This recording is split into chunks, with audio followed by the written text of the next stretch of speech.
Hi friends, welcome to RC kitchen. ಎಲ್ರಿಗೂ ಸಂಕ್ರಾಂತಿ ಹಬ್ಬದ ಆರ್ಥಿಕ ಶುಭಾಶಯಗಳು. ಇವತ್ತಿನ ಸ್ಪೆಷಲ್ ಪೊಂಗಲ್.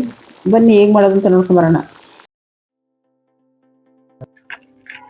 1 ಕಪ್ ಅಕ್ಕಿ, 1 ಕಪ್ ಹೆಸರುಬೇಳೆ, ಕೊತ್ತಂಬರಿ ಸೊಪ್ಪು, ಸಾಸಿವೆ, ತುಪ್ಪ 2 ಸ್ಪೂನು, ರುಚಿಗೆ ತಕ್ಕಷ್ಟು ಉಪ್ಪು, ಅರಿಶಿನ ಪುಡಿ, ಇಂಗು, ಗೋಡಂಬಿ, 3 ರಿಂದ 4 ಹಸಿಮೆಣಸಿನ್ಕಾಯಿ, 1 ಟೀ ಸ್ಪೂನು ಕಾಳುಮೆಣಸು, 1 ಟೀ ಸ್ಪೂನ್ ಜೀರಿಗೆ, ಕರಿಬೇವು. ಹೆಸರುಬೇಳೆನ ಸ್ವಲ್ಪ ಹುರಿದಿಟ್ಕೊಂಡಿದ್ದೀನಿ, ಅಕ್ಕಿನೂ ಅಷ್ಟೇ ಸ್ವಲ್ಪ ಹುರಿದಿಟ್ಟಿದ್ದೀನಿ. ಕುಕ್ಕರಲ್ಲಿ ನೀರು ಬಿಸಿ ಇಟ್ಟಿದ್ದೀನಿ. ಅಕ್ಕಿ ಮತ್ತು ಬೇಳೆನ 3 ರಿಂದ 4 ಸತಿ ನೀಟಾಗಿ ತೊಳ್ಕೊಂಡು ಕುಕ್ಕರಿಗೆ ಹಾಕ್ತಾ ಇದ್ದೀನಿ. ಸ್ವಲ್ಪ ಹುರಿದಿದ್ದೀನಿ ಹೆಸರುಬೇಳೆ ಮತ್ತು ಅಕ್ಕಿನ.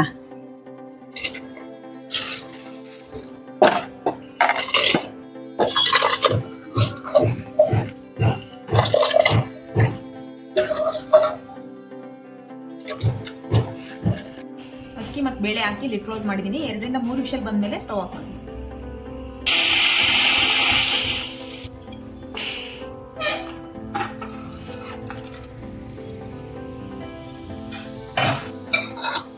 ಸ್ಟವ್ ಆನ್ ಮಾಡ್ತಾ ಇದ್ದೀನಿ. 2 ಸ್ಪೂನ್ ತುಪ್ಪ,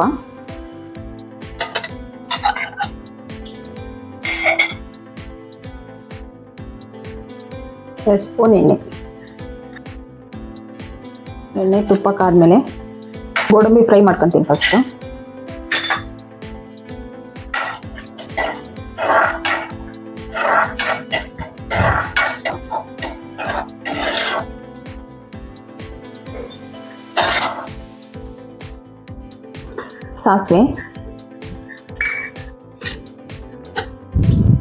ಸಾಸಿವೆ ಚಿಟಪಟ ಅಂದಮೇಲೆ ಹಸಿಮೆಣಸಿನ್ಕಾಯಿ, ಕರಿಬೇವು,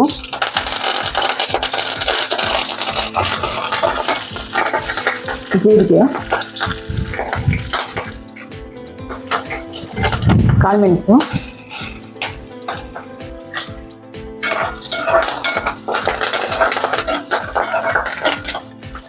ಸಣ್ಣದಲ್ಲೇ ಇಟ್ಕೊಂಡು ಸ್ವಲ್ಪ ಫ್ರೈ ಮಾಡ್ಕೋಬೇಕು.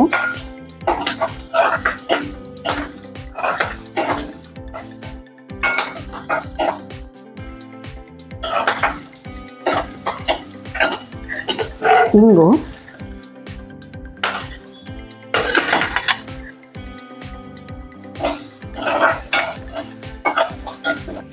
ಸ್ವಲ್ಪ ಅರಿಶಿನ ಪುಡಿ ಹಾಕ್ತಿದ್ದೀನಿ.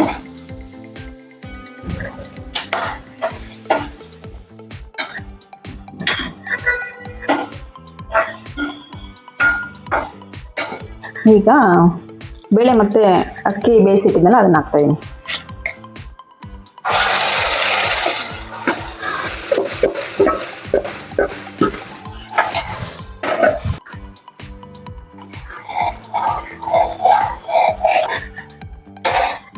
ಅಕ್ಕಿ ಬೇಳೆದು ಗಟ್ಟಿ ಆಯಿತು ಅಂದರೆ ಸ್ವಲ್ಪ ಕಾಯಿಸಿರೋ ನೀರನ್ನು ಹಾಕಿದರೆ ಕನ್ಸಿಸ್ಟೆನ್ಸಿ ಚೆನ್ನಾಗಿ ಬರುತ್ತೆ. ಈಗ ರುಚಿಗೆ ತಕ್ಕಷ್ಟು ಉಪ್ಪು,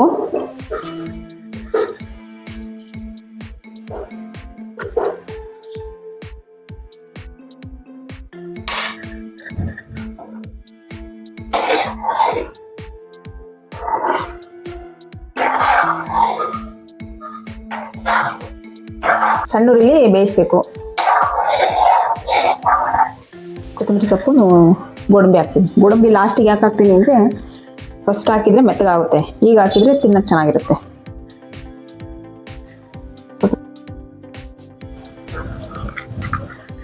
ಕೊತ್ತಂಬರಿ ಗೋಡಂಬಿ ಹಾಕಿದ್ಮೇಲೆ ಮಿಕ್ಸ್ ಮಾಡ್ತಾ ಇದ್ದೀನಿ. ಪೊಂಗಲ್ ರೆಡಿ, ಖಾರ ಪೊಂಗಲ್ ರೆಡಿ. ಸ್ವೀಟ್ ಪೊಂಗಲ್ ಮಾಡೋಕ್ಕೆ ಬಾಣಲೆ ಇಟ್ಟಿದ್ದೀನಿ, ತುಪ್ಪ ಹಾಕ್ತಾಯಿದ್ದೀನಿ. 2 ಸ್ಪೂನ್ ತುಪ್ಪ ಹಾಕ್ತಾಯಿದ್ದೀನಿ. ಫಸ್ಟ್ ಗೋಡಂಬಿ ಎಣ್ಣೆ ಹಾಕ್ತಿದ್ದೀನಿ.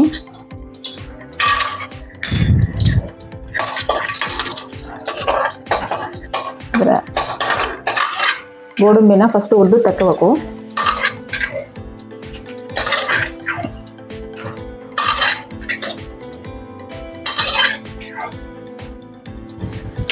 ದ್ರಾಕ್ಷಿ ಹಾಕ್ತಾಯಿದ್ದೀನಿ. ಈಗ ಗೋಡಂಬಿ ಜೊತೆಗೆ ಯಾಕೆ ಹಾಕಲಿಲ್ಲ ಅಂದರೆ ದ್ರಾಕ್ಷಿ ಬೇಗ ಕಪ್ಪಾಗುತ್ತೆ.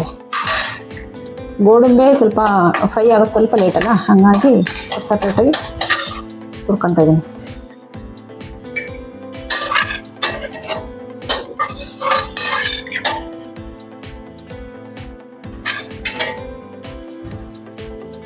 ಬೇಳೆ ಮತ್ತು ಅಕ್ಕಿ ಬೇಯಿಸಿರೋದನ್ನು ಹಾಕ್ತಾಯಿದ್ದೀನಿ.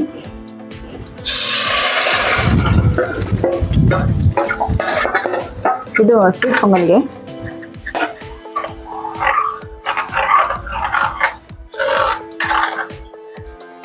ಕಾಯಿ ತುರಿ, ಬಾದಾಮಿ, ಗಸಗಸೆ ರುಬ್ಬಿರೋದು ಇದು ಹಾಕ್ತಾಯಿದ್ದೀನಿ ಈಗ. ಈ ಕಪ್ಪಲ್ಲಿ 1 ಕಪ್ ಕಾಯಿ ತುರಿ, 1 ಸ್ಪೂನು ಗಸಗಸೆ, 5 ರಿಂದ 6 ಬಾದಾಮಿ ನೆನೆಸಿರೋದು. ಆ 3 ಹಾಕಿ ರುಬ್ಬಿ ಇದ್ರೊಳ ಪೊಂಗಲೊಳಗೆ ಹಾಕಿದ್ದೀನಿ. ಹಾಲು ಬದಲು ಮಿಲ್ಕ್ ಮೇಡ್ ಹಾಕ್ತಾಯಿದ್ದೀನಿ 3 ರಿಂದ 4 ಸ್ಪೂನು. ಇದು ಮಿಲ್ಕ್ ಮೇಡ್ ಇಲ್ಲಾಂದ್ರೆ ಹಾಲು ಬೇಕಾದ್ರೂ ಹಾಕ್ಬೋದು.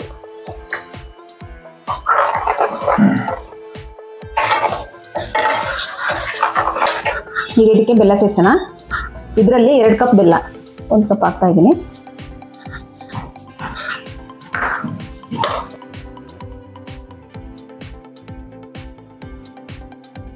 ಇದು ನೋಡೋಕೆ ತೆಳಗಿದೆ, ತಣ್ಣಗಾದ್ಮೇಲೆ ಗಟ್ಟಿ ಬರುತ್ತೆ. ಹಾಗಾಗಿ ಸ್ವಲ್ಪ ನಾನು ತೆಳ್ಳಗೆ ಮಾಡ್ಕೊಂಡಿದ್ದೀನಿ. ಹೆಸರುಬೇಳೆ ಹಾಕಿರೋದ್ರಿಂದ ಗಟ್ಟಿಗೆ ಬರುತ್ತೆ.